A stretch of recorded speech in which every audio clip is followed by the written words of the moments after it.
This is WWE Smackdown's worst ever episode, Pandemic Edition. An episode rated 4.8 out of 10 may be generous once we get to the karaoke showdown. This episode also features a tag team championship main event, but generally it's a show about nothing. And not in the way that this show right here, my goat, my glorious Seinfeld goat, is a show about nothing, but it's actually brilliant. No, it's a show literally that you just, I don't even know how to, why? You know, why? Why do you exist?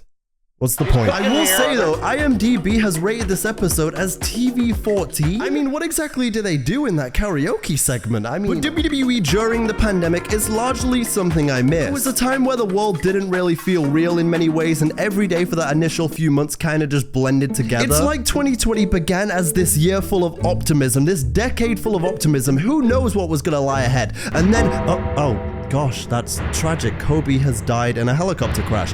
I'm depressed now. Oh, but wait, Edge is back. Okay, maybe this year can level out. Okay, that's pretty. Oh, this COVID thing is kind of sweeping the world. I sure hope that doesn't spread to. It's December.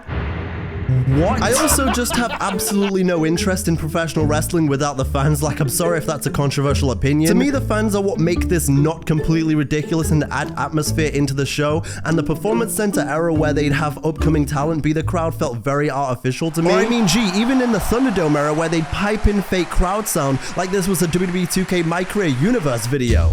Without the fans, it just felt awkward and weird and cringe in a hyper-realistic way. It's almost as if at that point where I'd been a wrestling fan for about 9 years, my body just like became outside of itself. I became a freaking ghost that could see what the hell was going on, and I was like, good God, what the hell have I been doing all this time? Okay, I need to go do something else.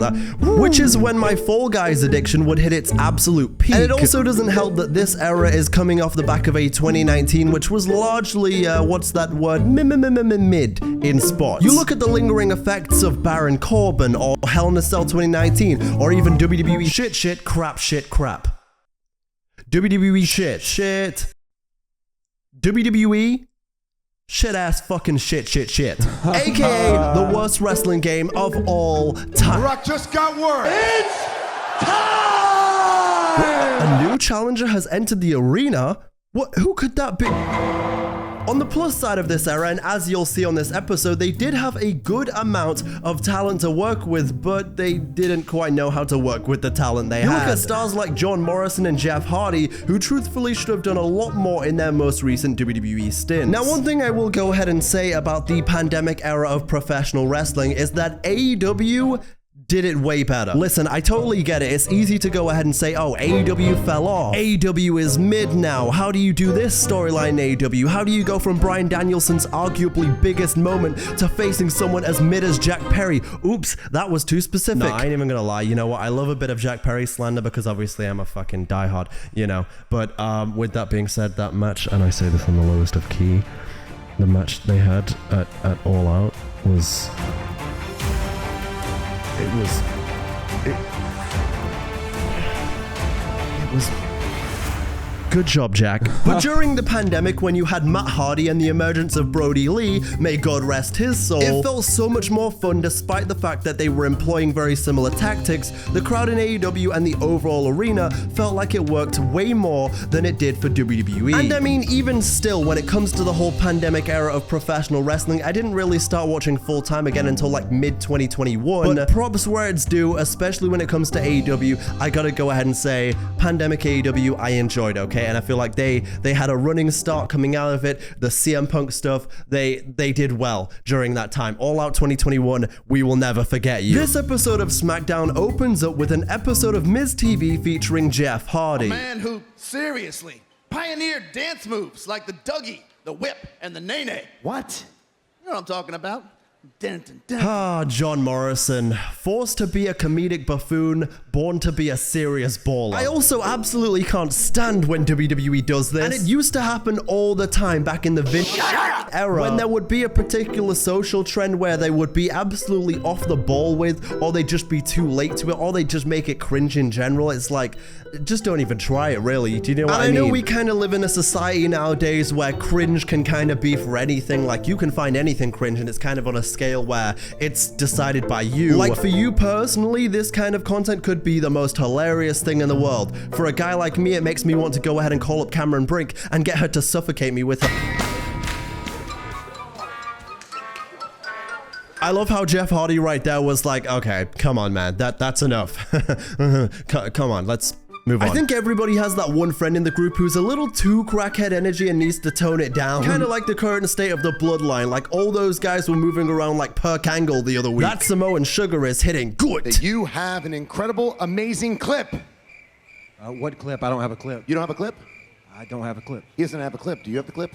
I don't have the clip. Do you have the clip? I don't have the clip. Honestly, when isn't Jeff Hardy a complete mood? This is, again, what I'm talking about. That whole tangent just feels so awkward. And it feels awkward because if this was in a rom-com starring Jennifer Aniston or something, then it would be edited in a way that makes it funny. But in pandemic WWE, you can still hear the awkward murmuring of the crowd, and it's not quite loud enough for it to be real, but quite enough for it to be weird. They go ahead and roll a recap of the menace that is Sheamus in his rivalry against Jeff Hardy. Basically, Shamo is all like, you're a drunk, you're an embarrassment to you. Fucking hell, Drew McIntyre, hello. I said, can we leave this man alone? Holy shit. Like, imagine going through all these demons and every fucking storyline since your pinnacle, like, run, 0809 Jeff Hardy, bigger than fucking Obama, as the Instagram comments will tell you every fucking time. Ever since that pinnacle run, where he was the charismatic enigma, ever since those DOIs and Victory Road 2011, now he's just like, oh, hey, look at this fucking druggie trying to live.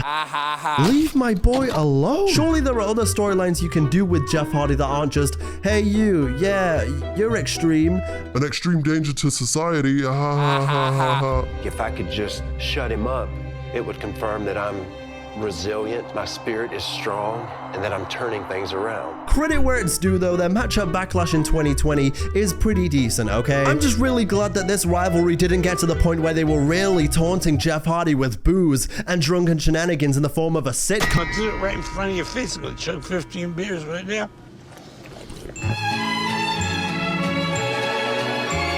Oh, come on, guys. That's not funny. That's tasteless, okay? That's not Is it funny to you? Is it funny to you? No, look, Jeff. No, I didn't mean it. Is it funny to you? I'm sorry, okay? Let's just move on. I'm not here to hurt you. That's why I sent my personal bartender to help you. Bombs away! I mean, what's the worst that could happen, right?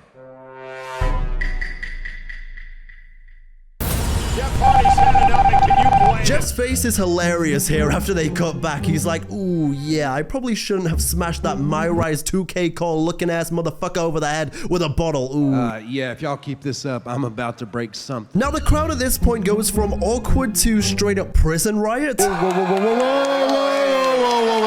It's almost as if they went from mildly awkward, you know, like 2K style, where it's like, woo, yeah, let's go Cena, yeah, to, yeah, there's a fucking prison riot, yeah, let's go. This goes on to say that Jeff Hardy is his daughter's favorite superstar, which is exactly why he's leading a segment that is making fun of him and all his problems. Great parenting. I'm gonna be a beacon of light to anybody that watches me on TV that struggles with addiction on a day-to-day, and I'm gonna help them through hard times because I'm gonna show them that change is possible. And there is a life beyond their wildest dreams waiting for them if they can stay sober. You see, that right there was legitimately a great speech, a great inspirational speech about drinking and sobriety, and of course John Morrison had to come in and ruin the moment. Check this out.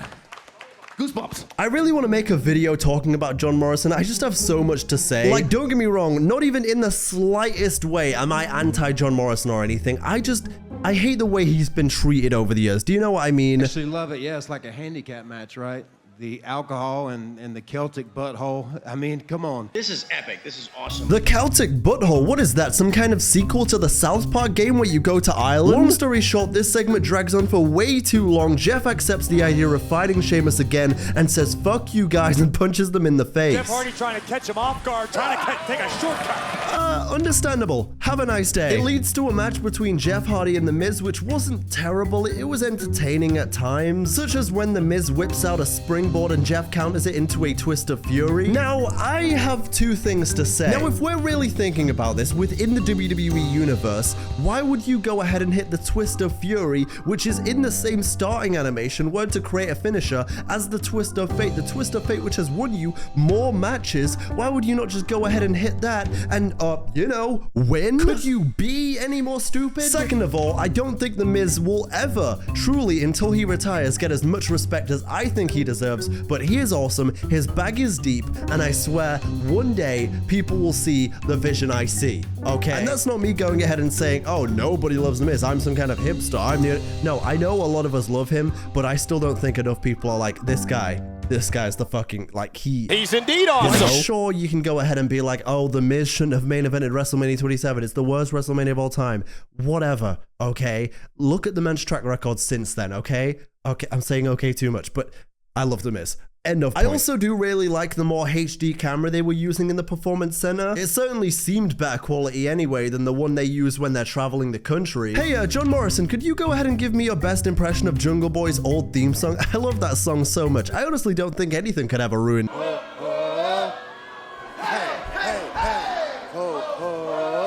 And I hate it, thanks. But anyway, this match has clearly slowed down a little bit, so let's go ahead and take a look into the audience and see what kind of future stars are in the crowd. Physically. Hang on a minute, Casey Catanzaro, wow. I don't really think she's got a chance on main roster. I think she needs to debut with like a katana or something. Yeah, I hate myself so much, more and more every day. I want to die. After being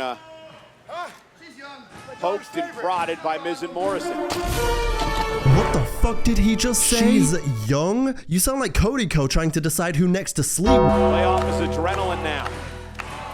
No one in WWE history. Oh, and there's Jessie Camille, or The Jessie Show as she was known as in NXT, doing her best Black Ops 6 Zombies impression. Trying to... Jeff Hardy goes for a twist of fate, which is counted into a skull-crushing attempt, into a roll for the quick kick-out. Jeff hits Morrison off the apron as he goes for the Swanton Bomb until... Jeff, how are you doing, man? I just want to say you're doing brilliant, fella. I love it, man. I was having a pint here, watching it, enjoying it. The hops and birdie just roll off the tongue.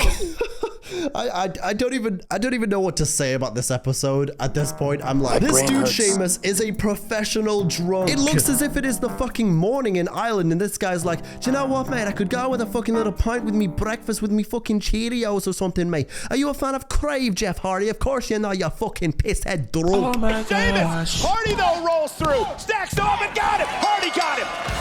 Now, there may be some exceptions that I'm forgetting about here, but generally I speak for everyone when I say the only acceptable time to get a cocktail during breakfast is during the World Cup or the Euros. Maybe the Olympics as well. Cesaro and Shinsuke Nakamura I interviewed ahead of their tag title main event. They basically just waffle on saying, I hate the New Day, I hate pancakes, yada, yada, yada. Marcy comes over and she tells me that her ex-boyfriend was over late last night and yada, yada, yada, I'm really tired today. Again, much like Miz and Morrison, a team at this point in time who largely were being undervalued and could have been doing any number of other things to actually utilize them on the show. Thank God Cesaro eventually left and went to AEW, where he's been having one hell of a time the last few years. As for Shinsuke Nakamura, well, he really hasn't done much of anything for a while. Yeah, just get the fuck out of there. With all due respect, like, I want to see you do great things. You can still go. Just come on. It's time for you to do a Ricochet, except way less cringe. I mean, I've already tried to erase it from my memory, but the backstage interview at All Out with Will. Howler. Yeah, Will. Yeah, you go get some rest. Yeah, I'll be waiting. Yeah, why don't you go get some wins? He's the fucking champion, moron. He won about 5 minutes ago, you fucking But seriously, Ricochet, you're so talented in the ring, and I really can only point out one thing about you that I don't like. And it's obvious. Why you bald? Why you bald? Why you ugly? Okay. But going back to Shinsuke, the aura that he had in NXT has been so irreversibly damaged that I don't know if he'll ever recover, but he could try. I reckon one win over Kazuchika Okada on pay-per-view would do the trick. Or, you know, if it's Tony Khan at the helm, it'll probably end in a time limit fucking draw. Songbird. All I hear, Dana Brooke can sing like a bird. What is she doing? Is she she being possessed? Like seriously, do we need an exorcist to get rid of the demon that has clearly now taken over her primordial being? What is going on? Imagine being a backstage worker just minding your own business. You're just like, normal day at work. What the fuck is going on over there? Meanwhile, Dana Brooke coded is like... The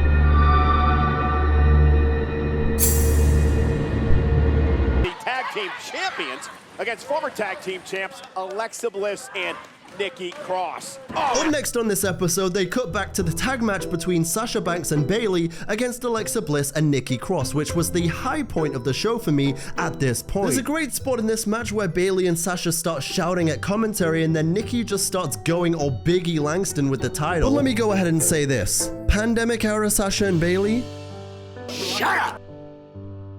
They were special. They were special. And that's not to say other eras before this aren't special either. They both had career high points, and the same goes for after this as well. Like I said earlier in the video, I was largely checked out for, you know, the weekly shows during the pandemic, but the bigger pay-per-views and the bigger moments and everything, I'd clock back in every now and again. And don't even get me started on NXT, because NXT... that's that real shit, baby. Black and gold until the day I die. NXT, of course, during this time coming off one of its best years in 2019 and the Wednesday Night Wars with AEW. But I very much remember seeing them go down to NXT and enjoying that with NXT's 2020 Great American Bash, featuring one of the most stacked cards and shows of this era. Listen here, son, my name is Bayley Dostrap, and you can take your John 3:16 because Bayley 3:16 says I just hugged your ass. I'm a nice man. Wait a minute. It pains me greatly that the version of Nikki Cross that ended up becoming world champion was Nikki ASH. Nikki Cross, who spawned from the Sanity era, genuinely would have been such an interesting character to see holding that title, especially in 2021. And Alexa Bliss. I'm not even gonna say anything horny. I am a new man now. I am a man of God. Which, you know, God in my religion directly translates to Jamie Hater. But let's go ahead and talk about the fall off of Alexa Bliss. I know, you're not gonna wanna hear it, but please, I'm sorry, hear me out. Because I said this in a video a while ago and you guys just did not want to hear it. People were like, what the fuck are you talking about? Hang on. So for those new viewers that are new around here, hey new viewers, how you doing? But second of all, I spoke about how Alexa Bliss went from a mean girl heel with many layers and a decorated, entertaining world champion to somebody who was just a one-dimensional and smiley babyface. And I truly do stand by that, I do. I think the new theme that she had, the new good person act she had, completely ruined who she was. I think there was another way you could have gone with this character that would have made it far less cringe and more entertaining and more just Alexa Bliss. And when Alexa Bliss finally returns, I hope she's... I hope... You're gonna make me say it, aren't you? Make Alexa Bliss a bitch again. Hallelujah, there is a God! Strowman is one that is extremely personal. Good job. No matter what anybody does. God damn it, Bray. I do love a good backhanded compliment. Listen, you guys are doing a great job on commentary. I mean, somebody backstage said that you guys should be in the commentators G League, but not me, though. That wasn't me. That wasn't me, though. Keep it up. Good job. Mad respect, Michael. You fucking stinky bitch. Much more than it hurts Braun. But I'm pretty excited about it overall. This essentially is one of the reasons that these episodes become so lowly rated. I mean, you combine a heavy recap with cringe segments, and you get about as many stars as Dave Goonza gives to good WWE matches. Not enough. Braun Strowman won the Universal Championship back in WrestleMania. Okay, well, I guess if we're all just filling up our product to make it seem like it's longer than it actually is, ladies and gentlemen, I have heard your cries. Deonte, what happened to the retro DDJ moment? What happened to that segment? And now, he has won, quite frankly, an unbelievable amount of General Manager awards. He built the Lego Death Star in a day as a kid. He is an avid fan of Pokemon Heart Gold, and his only go-to chocolate is always Maltesers. He is the retro DDJ moment. Yo, here we fucking go in the motherfucking kitchen. Can you see everybody fucking bitching and they fucking snitching when I'm bringing it right back and I'm rapping on the track? Manchester is motherfucking poo like Rooney. Can you see? Yes, it's me like a motherfucking G when I be spitting so cool. Yo, you got that blue hat on. What are you doing with your life? To be honest, I fucked your wife. Hit the table hard. Cole, that's Husk is the pig boy from the Firefly Funhouse. You can do it. You can do it! Seriously, what is this stupid shit? Why are we doing this like, who thought this was a...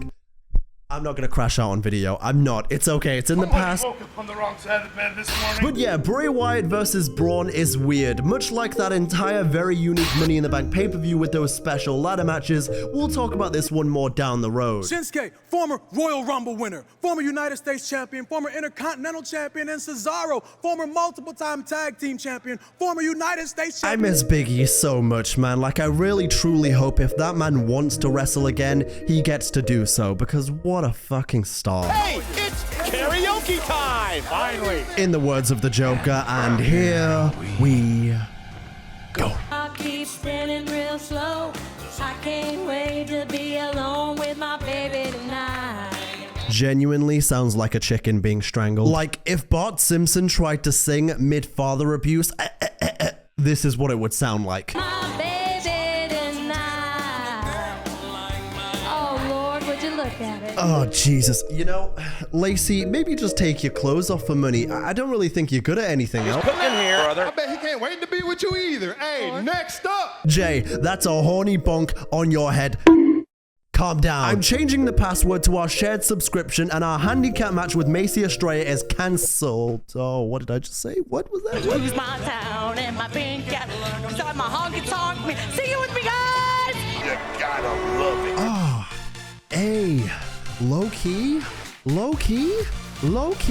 She's kinda being an advocate for hearing loss right now. Well, I'm cocky. I'm bad. Are bad. Hey, listen, yes, I wasn't bad. Please. meaning I'm good. I know. I'm cool. I'm cocky. I'm bad. Next. I gotta say, I really love how Jey Uso went from low-key flirting with Lacey Evans to being like, yo, that shit was trash, dog. Like, I'm sorry. Like, look, Dana, I'm sorry, but that shit stunk like a Drake song in 2024. I ain't trying to hear all of that. Time to play the game. Time to play a game. Have you guys ever wondered how I spell icon? Me. Nah. She doesn't even like karaoke night on Wednesdays. She got 2 bad ankles right now. She needs to stop. What are you doing? He's just a common man, working hard with his hands. I ain't gonna lie, that was kind of risky for Naomi to go with someone that is so beloved and such a legend, but me and the judges think it's paying off. Like, she low-key does pretty good with the song and hits a move. Although any segment where Naomi is getting lit is always gonna be a vibe. Also, I couldn't tell you who the hell tweeted it recently. I just saw it randomly on the timeline, and then, you know, as X does or as Twitter does, that stupid little refresh thing, I'll never see that tweet again. Fuck you. But I saw a tweet of someone basically saying Naomi has been mid her entire career. First of all, that woman has not been given nearly enough opportunities to main event a show. First of all. And second of all, anytime she has proven that she is a fucking star, okay? Chill on the Naomi slander. Let me tell you something. Let's go ahead and evaporate that Naomi slander and talk about how shit Alexa Bliss's baby face run was. These comments are going to be horrendous. I'm not looking at them. I don't want to see them. Yep, that was indeed Jon Moxley's new best friend in the whole wide world, Marina Shafir, with her best angry little hater face in the... Seriously, this is kind of like when you're in school and you see someone getting an award for something like fucking perfect attendance and you're there in the crowd like, congratulations, you fucking nerd. I was at home playing GTA 5, okay? Yeah, sure, I was skiving a little bit. Sure, the sickness only lasted about 12 hours, but I took 5 days off because I wanted to finish the campaign. You fucking wanker. Fuck you and your perfect attendance. Stick it up your ass.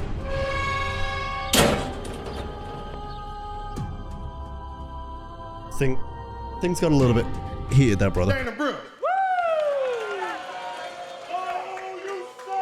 Speaking of being a hater, when Jey Uso is hovering over Dana, some real, I said hashtag real hater behavior goes on. Some dude is like, I said, damn, what did Dana do to you, my boy? What the fuck? You did good, sis. Don't even worry about that. Seriously, I want to know who the fuck that was in the audience because this is insane hater behavior. Like, this dude is so vocal, he must have had one of those CM Punk megaphones from 2011. I brought backup just in case they turned my microphone off. This dude probably got himself hooked up to a Blue Yeti microphone so we could hear him hating in high quality. Naomi wins the competition, finally getting redemption for her loss on Game Show NXT in that one episode we revisited with Caitlyn, where Caitlyn was being as much of a hater as Bro in the crowd. Naomi! Oh! Whoa. What is this fucking show? Then what I can only really describe as a cat fight ends up breaking out. Lacey and Naomi get a little bit spicy with Jey Uso trying to keep them apart, and then we cut back from the commercial break to see Lacey Evans stank ass feet. It took my breath away. I said, oh brother, take me back to Jake from State Farm or maybe even a Geico commercial. Can I save my car insurance here and ensure that I never have to see her swamp ass again? How did we not know this was going to happen? I mean, every karaoke bar I've ever been to, this is how it looks at the end of the night. Who cares? It does. POV, the bar that Corey's talking about. That's you guys a are so lie. lucky that this wasn't a decade earlier, because if this was prime 2010 Michael Cole, who hated game show NXT, he would have been audibly wilding out on that fucking table. You think that one hating ass jabroni was bad in the crowd? Michael Cole would have been like, who cares? You stank ass bitch, you're nasty, you're basic, and you're boring, and I hope COVID kills you. Happy, joy. That's how Michael Cole be rolling. This was Michael Cole in 2010. He would have got up out of his seat, gone over to that fucking anonymous laptop and said, I have an email from the anonymous Raw general manager. And Corey would have been like, Michael, this is SmackDown. He would have been like, shut your goofy looking ass up. How about you take your ass back to Full Sail with your NXT dumbass? And how about you get a new yee ass haircut and get some bitches on your dick, Carmella? The anonymous Raw general manager just went ahead and said that y'all ladies need to go ahead and learn that pimping ain't easy unless you're that one hot. Anyway, long story short, as is the theme with the era, this segment is an embarrassment to wrestling, but an embarrassment really to what women like Naomi can do instead of all this fucking nonsense. Defending your Intercontinental Championship next week. Against who? Against Matt Riddle. Matt Riddle? Why?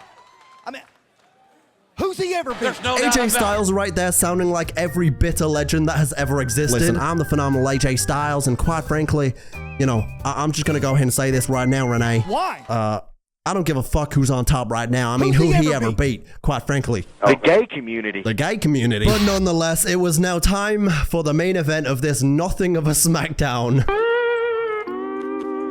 An episode that really was the definition of a filler episode, but the common theme of being a hater runs true. On Friday night, SmackDown! I'm not even mad. I'm not even mad. You're going to lose anyway. Yeah, because fuck you, Corey Graves. Bray may like your commentary, but I think you're booty. The main event is truly a two-pack of arse. I'm sorry. It's a normal match at first, and then they do the spot that has happened umpteen thousand times in a tag team match, where chaos breaks loose and everybody is in the ring fighting. But for some reason, in this scenario, the referee says, you know what? Anybody got time for that? I'm not dealing with that bullshit. Disqualification. I'm out. Fuck you guys. Why? Who's he ever beat? Why? Why not just let them fight and then continue to officiate? What makes you think that you needed to end the match there? I'm not even kidding with what I'm about to say. This is a serious topic, okay?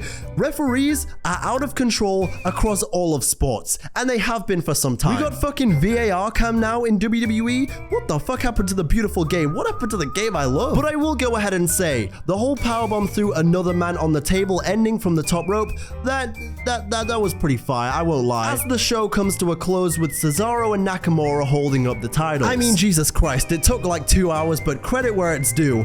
This episode has finally given me a reason not to tope suicida over the... Oh Lord, would you look at it? Gee, you know what? Never mind. If there's another pandemic, I'm retiring from being a professional wrestling fan. I'm out. I can't do this anymore. I don't want to see anything like this ever again. I'm done.